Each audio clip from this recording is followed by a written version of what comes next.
Bonjour à tous. Arrêtez de vous battre. C'est ce que nous disait ma mère, mon frère et moi. J'ai un frère qui a pile poil 1 an de plus que moi. Et de plus loin que je me souvienne, la phrase qui est revenue le plus souvent, c'est « arrêtez de vous battre ». Alors ma mère avait tout plein de techniques pour essayer de nous faire arrêter de faire ci ou de nous faire faire quelque chose qu'on n'aimait pas. Et là, sa phrase, c'était « arrêtez de vous battre ».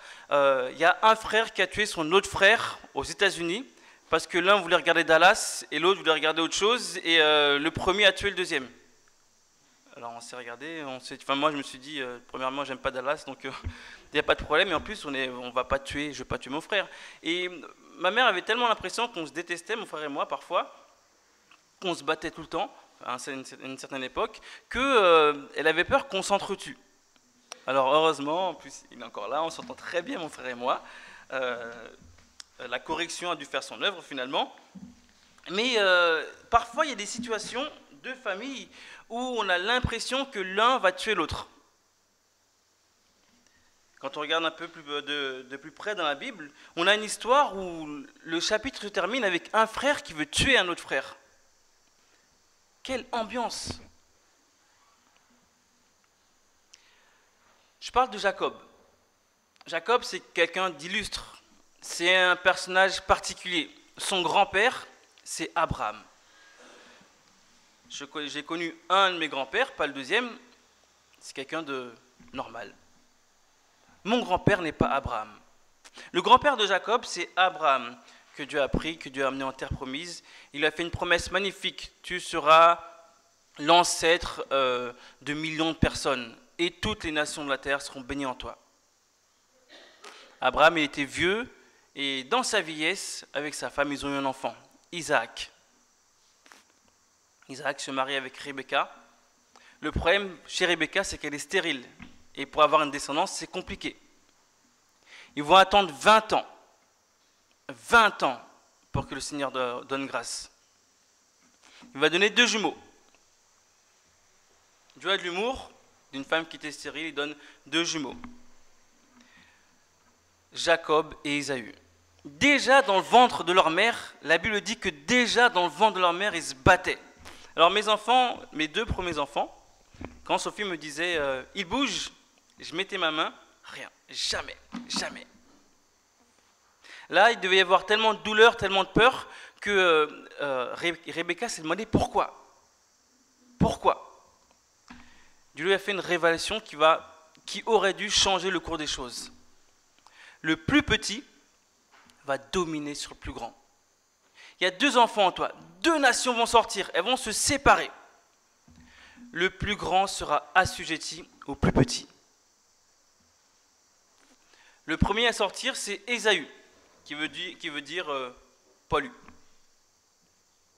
Jacob, qui est le deuxième à sortir, il a la main accrochée au talon. Je ne sais pas comment c'est possible. Honnêtement, je ne sais pas comment c'est possible. Mais Jacob a la main accrochée au talon de son frère. Et Jacob va sortir en deuxième. Ésaü est le premier. Jacob sera le deuxième. Ésaü, c'est l'homme des bois, l'homme des campagnes. Il est un peu rude, rustre, sauvage, peut-être violent. S'il a une vie qui est un peu en dehors, c'est un chasseur. Il aime bien ce genre de vie. C'est le préféré de son père. Peut-être que son père se voit dans cette personnalité. Le deuxième, le plus petit, c'est Jacob. C'est un gars sympa. Il reste à la maison, dans la tente, il ne fait pas trop de bruit, discretos, il crée de trouble à personne. C'est le préféré de sa mère. 2 personnalités différentes, le grand, le sportif, le petit, quelqu'un disait, peut-être le geek, celui qui reste à la maison à rien faire.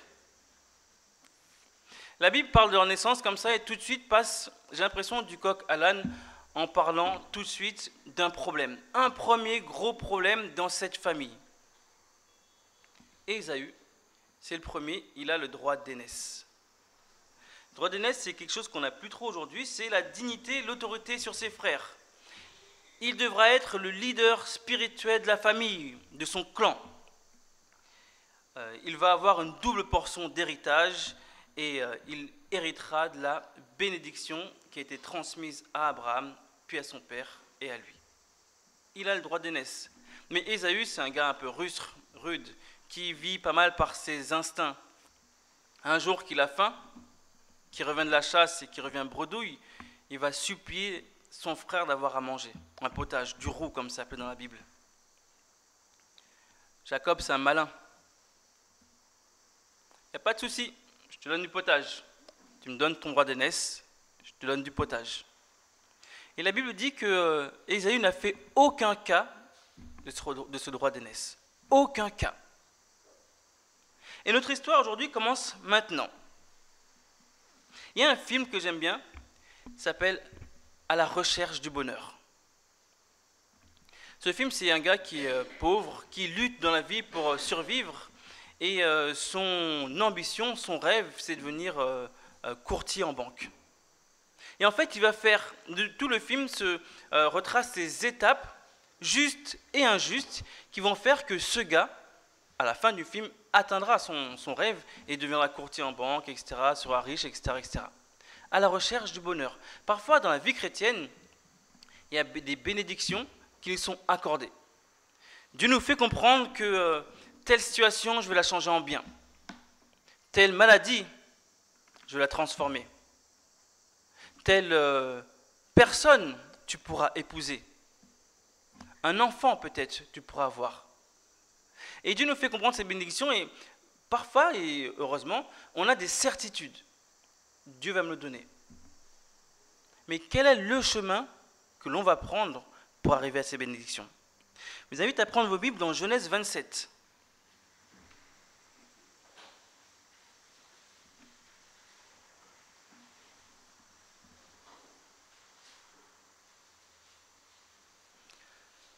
Genèse 27. Ça va être un petit peu long, on va lire tout le chapitre.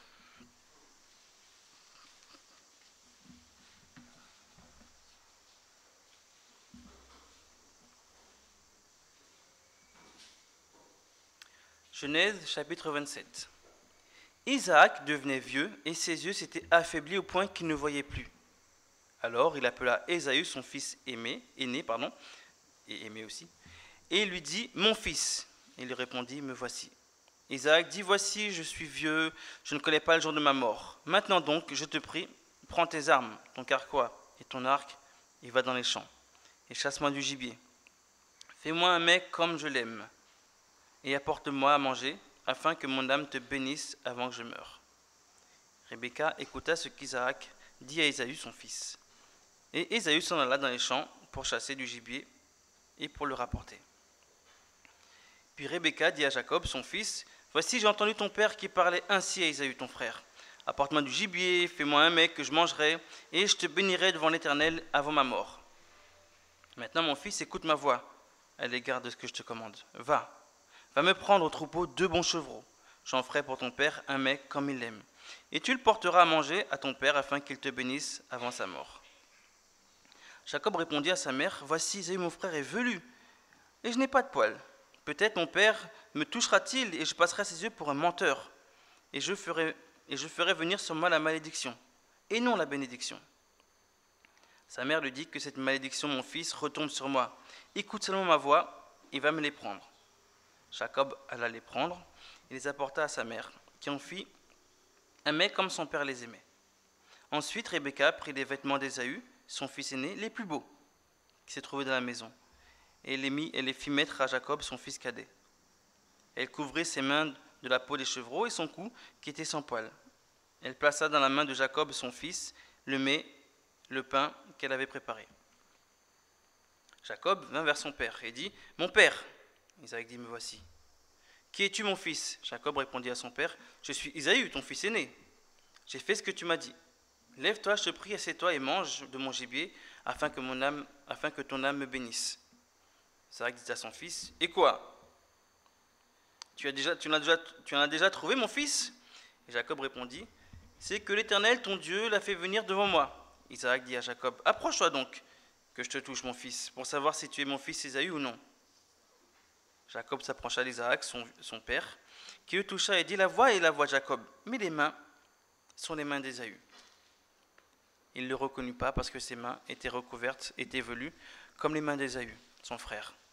Et il le bénit.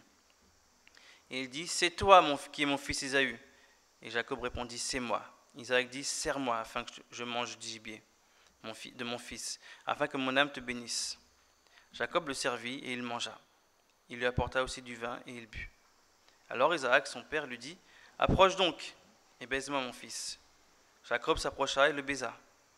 Isaac sentit l'odeur de ses vêtements, puis il le bénit et dit, voici l'odeur de mon fils est comme l'odeur d'un champ que l'Éternel a béni. Que Dieu te donne de la rosée du ciel et de la graisse de la terre, du blé et du vin en abondance. Que les peuples te soient soumis et que les nations se prosternent devant toi. Sois le maître de tes frères et que les fils de ta mère se prosternent devant toi. Maudit soit quiconque te maudira et béni soit quiconque te bénira. Jacob avait fini de bénir, Isaac avait fini de bénir Jacob, et Jacob avait à peine quitté son père Isaac qu'Ésaü, son frère, revint de la chasse. Il fit aussi un mets qu'il porta à son père et dit à son père, que mon père se lève et mange du gibier de son fils, afin que ton âme me bénisse. Isaac, son père, lui dit, qui es-tu? Il répondit, je suis ton fils aîné, Ésaü. Isaac fut saisi d'une violente émotion, et il dit, qui est donc celui qui a chassé du gibier et me l'a apporté? J'ai mangé de tout avant que tu vinsses, et je l'ai béni. Aussi sera-t-il béni.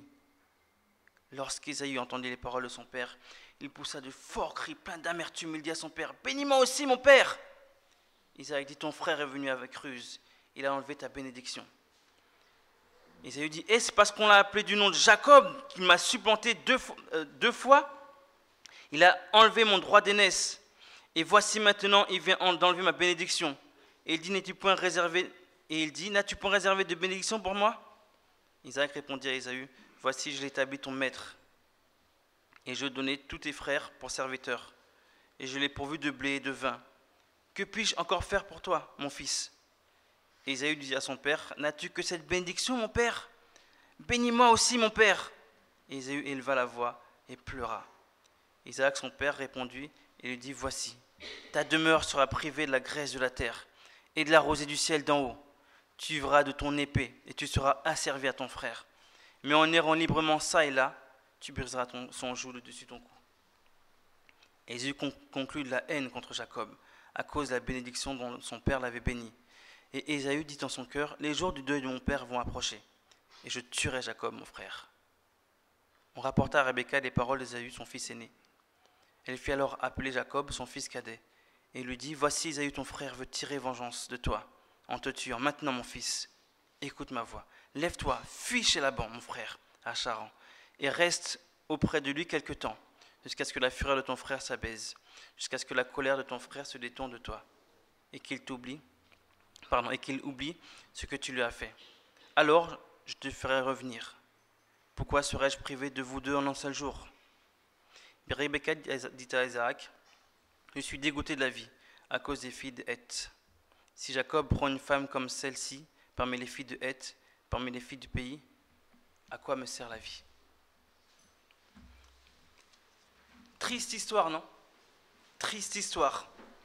Triste histoire d'une famille entière. Lorsque j'ai pensé à ce texte, je voulais axer ma prédication sur Jacob. Je ne sais pas pourquoi. Jacob. Et en regardant de plus près, en fait, c'est un désastre familial. Le désastre familial de la famille des personnes qui veulent atteindre la volonté de Dieu, mais par de mauvais chemins. Généralement, quand on prêche ou quand je prêche, je dis, il faut faire ça, ça et ça. Aujourd'hui, il y a 3 choses qu'il ne faut pas faire si on veut atteindre la volonté de Dieu. La première chose, c'est de refuser l'accomplissement littéral de sa volonté. Refuser son accomplissement. Isaac, c'est de lui dont on va parler, il a sa propre vision de la bénédiction qu'il doit donner à son fils. Il a sa propre vision de la volonté de Dieu. Pour lui, la bénédiction doit passer par Ésaü. Probablement parce que c'est l'aîné, et c'est comme ça qu'on fait d'habitude. Et deuxièmement, parce que c'est son chouchou. Pourquoi il bénirait un enfant qui n'est pas son chouchou? Il a environ, d'après certains, 175 ans, et il va se fier aux circonstances. Il est vieux. C'est la première chose d'ailleurs qu'on apprend sur Isaac. C'est le premier verset. Isaac, il est vieux. Il a les yeux faibles, tellement affaiblis qu'il ne voit pas. Enfin, il pense qu'il va mourir. Isaac, il a sa propre vision de la volonté de Dieu, de bénir l'enfant de la promesse, et lui, les circonstances qu'il voit, je suis vieux, aveugle, et je vais mourir. Sa première erreur, c'est de se fier aux circonstances. Sa deuxième erreur, c'est de ne pas avoir parlé à sa femme. Lorsque sa femme a ressenti de la douleur et de la crainte quand les jumeaux se battaient, elle a consulté Dieu. Et Dieu lui a dit, l'aîné sera assujetti au plus petit. Le plus petit dominera sur le plus grand. Lorsqu'Isaac voulait donner cette bénédiction à son fils, il aurait dû consulter sa femme, qui était au fait de la volonté de Dieu. Elle savait exactement ce que Dieu voulait. Ça pouvait paraître invraisemblable, mais Rebecca le savait. Et lorsqu'il a voulu faire son coup en douce, si je peux parler comme ça, Isaac, il s'est planté complètement. Il se fie aux circonstances, il n'a pas discuté avec la personne qui était au fait et au courant de la volonté de Dieu, même si je pense que lui savait aussi. Et enfin, sa prophétie, la prophétie de Dieu ne correspond pas à ses critères. Je ne vais pas bénir l'enfant le plus petit et je ne vais pas bénir celui qui est mon chouchou. Dernière erreur qu'il fait Isaac, il envoie son fils aîné chasser pour ramener du gibier pour bénéficier d'une bénédiction qui n'est pas pour lui. Dans ce passage, je parlerai très peu d'Ésaü, parce qu'en fait, Ésaü, il est un peu une marionnette. On lui dit, viens, va chasser. Il part, il va chasser, et finalement, c'est lui qui se retrouve, si je peux me permettre, être le dindon de la farce. Isaac, son erreur principale, c'est qu'il ne tient pas compte de ce que Dieu veut. Ça ne correspond pas à ce qu'il veut, il veut avoir sa propre prophétie, sa propre accomplissement. Il aurait dû croire malgré ses a priori. Parfois, ce que Dieu veut pour nous, ça ne correspond pas à ce qu'on veut. Je ne veux pas de cette chose-là. Je pense que celle-là, elle n'est pas bonne pour moi. Elle est meilleure. Je ne veux pas de ce travail. Je ne veux pas de ce déménagement. Je ne veux pas de ce ministère. Je ne veux pas de cet enfant. Je ne veux pas de cette maladie. Parfois, on ne veut pas de ce que Dieu veut pour nous. Et souvent, ça se termine en catastrophe.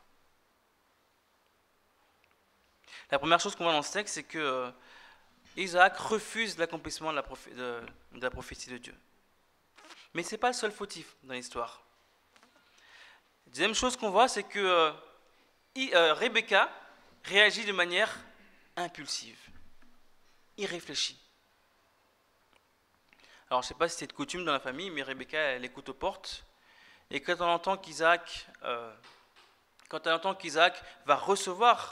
va donner la bénédiction à Ésaü, dans sa tête, ça fait qu'un tour. Elle appelle son fils, son cadet, son chouchou, et elle va élaborer un plan. Premièrement, on voit qu'elle fonce sans réfléchir. Deuxièmement, on voit qu'elle manque de confiance en Dieu. Elle était au courant de la promesse. Elle savait que la bénédiction était pour Jacob. Elle n'aurait pas dû foncer autant. Et en fait, elle a manqué de foi. Elle a manqué de foi dans le fait que malgré les circonstances qui semblaient hostiles et opposées, Jacob allait hériter de la bénédiction. Elle va faire ce qu'on appelle en justice une association de malfaiteurs. Elle va appeler son fils et elle va faire un plan.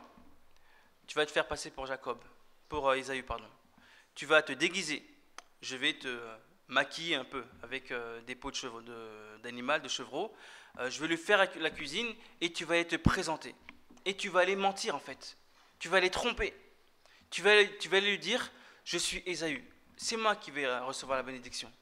Et en fait, cette maman incite son fils à faire ce qui est complètement l'opposé de la volonté de Dieu. À mentir et à tromper.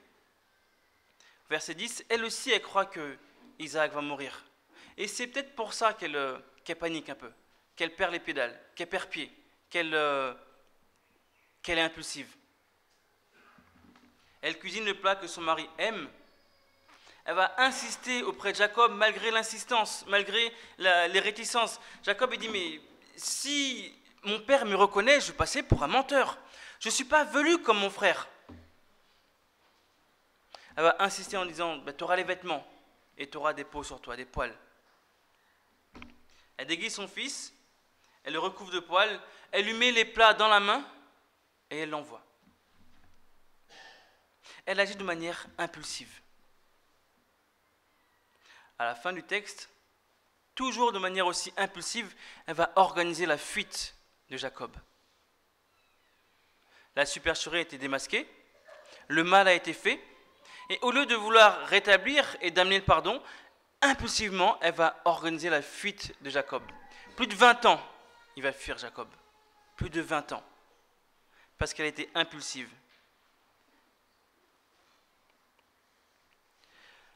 Parfois, dans la vie, lorsque Dieu nous promet des choses, Dieu met du temps. Il y a ce chant que je chantais quand j'étais petit.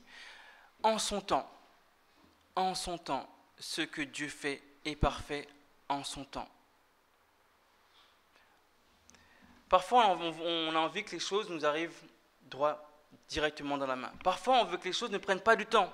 Parfois, on ne veut pas avoir des efforts à faire pour avoir les bénédictions. Parfois, on veut que le chemin soit court, pas tortueux, large, qu'il soit accessible. Et parfois, Dieu nous demande juste d'avoir la confiance. Rebecca, elle pensait aussi que son mari allait mourir. Elle pensait que la bénédiction allait être sur Ésaü. Et c'est pour ça qu'elle a paniqué, elle a été impulsive. Son erreur principale, c'est d'avoir réagi. Au lieu d'agir, elle a réagi. Au lieu de consulter Dieu comme elle avait déjà fait et d'attendre avec confiance, elle a réagi et elle a fait sa propre volonté. Et donc les mauvais choix. Quand on regarde les actes d'Isaac, on voit dans cette histoire que Isaac, il ne veut pas la volonté de Dieu. Il la rejette. On voit dans cette histoire que Rebecca, elle veut la volonté de Dieu, mais par ses propres moyens, sans consulter l'Éternel, sans prier, en élaborant ses propres plans. Le troisième écueil que je voudrais qu'on évite aujourd'hui et dans nos vies, c'est le mensonge et la tromperie. Pour atteindre la volonté de Dieu, Jacob, il va mentir, il va tromper. Mettons-nous juste un instant à la place de Jacob. Lui recherche la bénédiction. Alors comment il s'appelle, cet homme-là? Il s'appelle Jacob. On imagine, notre femme est en salle d'accouchement, on fait les 100 pas dans la salle d'attente, et tout d'un coup, le gynécologue vient avec un beau bébé et nous demande comment on va l'appeler. Eh bien, je vais l'appeler escroc. Je vais l'appeler escroc. C'est lui, Jacob, supplanteur. Jacob, c'est le supplanteur. Celui qui veut, par la ruse, prendre la place de quelqu'un d'autre. C'est comme ça qu'il s'appelle, Jacob, le supplanteur. D'après un missionnaire en Thaïlande, certaines personnes appellent leurs enfants par leur qualité. La grosse, le petit, non mais c'est horrible. Le petit, l'idiot. Jacob, c'est le supplanteur. Dans la recherche de la volonté de Dieu, il va mentir et tromper. Premièrement, c'est moi, Ésaü. Il va se déguiser, il va se maquiller, si je pourrais dire, avec ses poils. Il va se présenter vers son père et va mentir. C'est moi, Ésaü.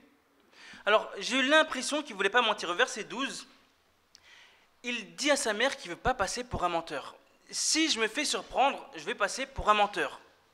Mais quand on regarde l'histoire, j'ai plus l'impression qu'il ne veut pas être découvert et subir les conséquences de son mensonge que de mentir. Ça ne me dérange pas de mentir si je ne subis pas les conséquences, mais si je subis les conséquences, je préfère faire un pas en arrière. Jacob, c'est ça. Jacob, c'est le menteur. Mentir ne me dérange pas tant que ça. Il va même invoquer le nom de Dieu pour justifier son mensonge.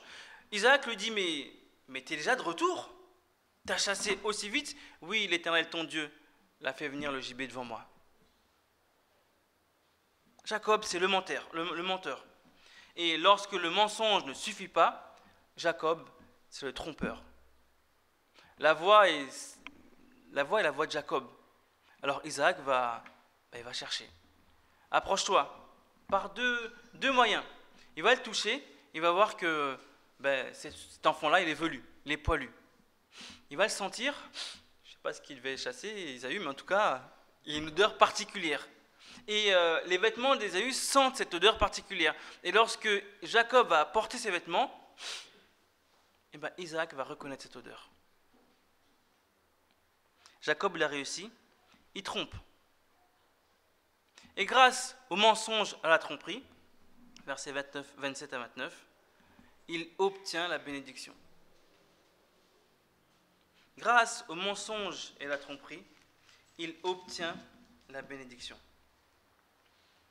Voici l'odeur de mon fils est comme l'odeur d'un champ que l'Éternel a béni. Que Dieu te donne de la rosée du ciel et de la graisse de la terre, du blé et du vin en abondance.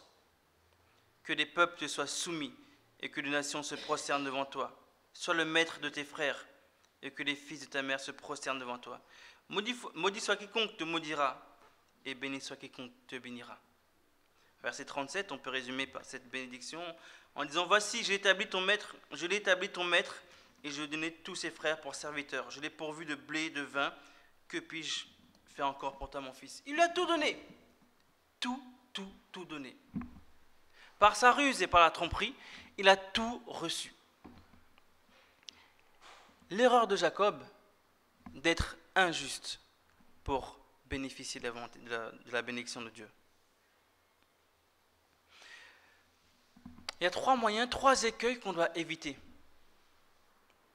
De ne pas reconnaître en la volonté de Dieu la chose à rechercher. D'être impulsif et de ne pas réfléchir et de faire ses propres choix. Troisième chose, de mentir et tromper. Ce qui est vraiment bizarre dans ce passage, c'est qu'à la fin du fin, la volonté de Dieu se fait. Jacob bénéficie de la bénédiction. C'était la volonté de Dieu. Et la volonté de Dieu se fait toujours. Mais que de souffrance. Que de souffrance. Jacob va continuer à avoir cet esprit de mensonge et de tromperie jusqu'à une rencontre. Au chapitre 32, on est plus de 20 ans après cet épisode. Jacob a fui chez son oncle. Il va avoir quelques péripéties là-bas. Il va se faire tromper par son oncle plusieurs fois. Dieu va lui donner une grande famille et vient l'heure de revenir à la maison. Il fait ses préparatifs. Il prend tous ses biens, ses femmes, ses enfants. Et il va en direction de chez lui. Et la nuit, avant qu'il rencontre son frère Ésaü, alors qu'il a peur, il va faire une rencontre qui va changer sa vie. Il va rencontrer Jésus. Dans un texte qui est tout aussi particulier, Jacob va combattre avec Jésus. Alors, Jésus va laisser Jacob se battre un peu, parce que Jésus, en parlant, pourrait détruire Jacob. Mais Jésus va laisser Jacob se battre un peu, ça va durer toute la nuit. Et à la fin de ce combat, lorsque le jour se lève, Dieu va demander quelque chose à Jacob. Comment tu t'appelles ?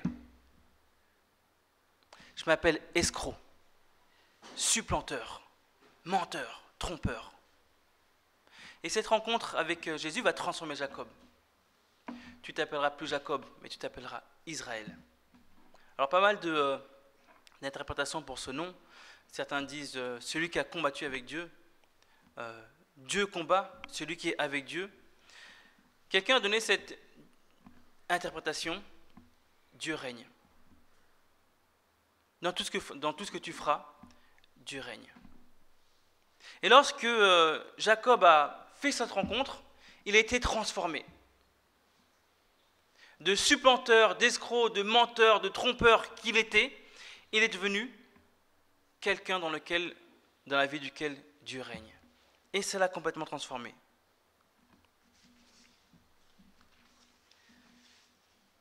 En conclusion, la volonté de Dieu se fait toujours.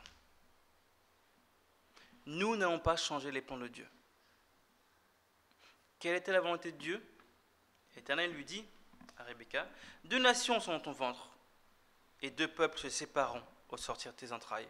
Un de ces peuples sera plus fort que l'autre, et le plus grand sera assujetti au plus petit. Est-ce que la volonté de Dieu s'est faite? Oui, la volonté de Dieu s'est faite. Mais quelles ont été les conséquences? Ésaü trompé pour la 2e fois. Ésaü qui va avoir de la haine pour son frère. Une haine si intense qu'il va en vouloir à sa vie. Jacob qui va fuir pendant plus de 20 ans. Isaac trompé. Et Rebecca qui probablement ne reverra plus jamais son fils. Que de terribles choses pour accrocher la bénédiction de Dieu. Pendant des années et des années et des années, je me suis dit, mais c'était la seule chose à faire. Isaac, il allait mourir. Dieu n'aurait pas pu faire autrement que laisser les choses se passer ainsi. Sauf qu'on apprend, bien longtemps après, plus de 20 ans après, quand Jacob revient au pays, Isaac est toujours vivant. Ils auraient pu laisser les choses se faire. Je ne sais pas comment ce serait passé. Je ne sais pas comment Dieu aurait fait. Mais en tout cas, s'ils avaient laissé les choses se faire et Dieu agir, le chemin aurait été juste. Le chemin aurait été juste. Je ne dis pas que nos chemins, dans nos vies, les chemins sont faciles. Je ne dis pas qu'on n'a pas à lutter, je ne dis pas qu'on n'a pas à transpirer ou à souffrir, mais je dis que les chemins de Dieu sont toujours moins destructeurs que nos propres chemins à nous. Parfois dans la vie, on a des certitudes, quant au mariage par exemple, parce que Dieu nous donne une certitude. Parfois Dieu nous donne une certitude sur un enfant, une maladie, un emploi, un type de vie, un ministère, que sais-je. Et parfois nous avons ces certitudes. Et 2 chemins s'ouvrent à nous. Le chemin d'y accéder par nos propres moyens. Peut-être la ruse, la tromperie, peut-être la facilité, peut-être le fait d'agir sans réfléchir, peut-être. Ou peut-être que le chemin qu'on prendra sera le chemin de l'obéissance. Je ne veux pas parler d'obéissance sans parler de quelqu'un qui a été obéissant jusqu'à la mort sur la croix. La volonté de Dieu pour le monde, c'était que tout le monde soit sauvé.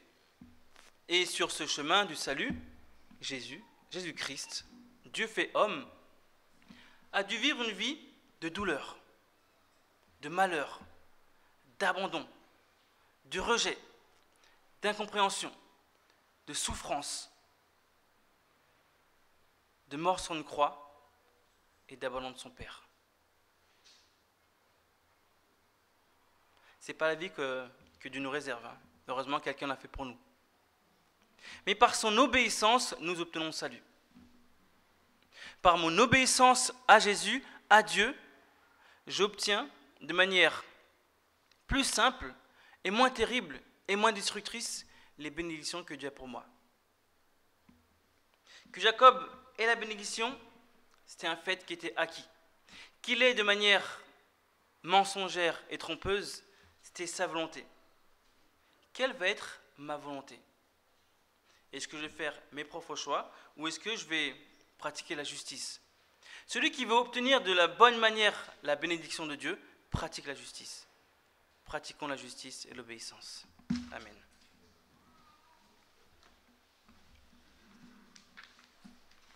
Je vais laisser quelques instants de silence. Ensuite, je prierai et je laisserai ensuite la place à Gérard pour la scène. Inclinons-nous.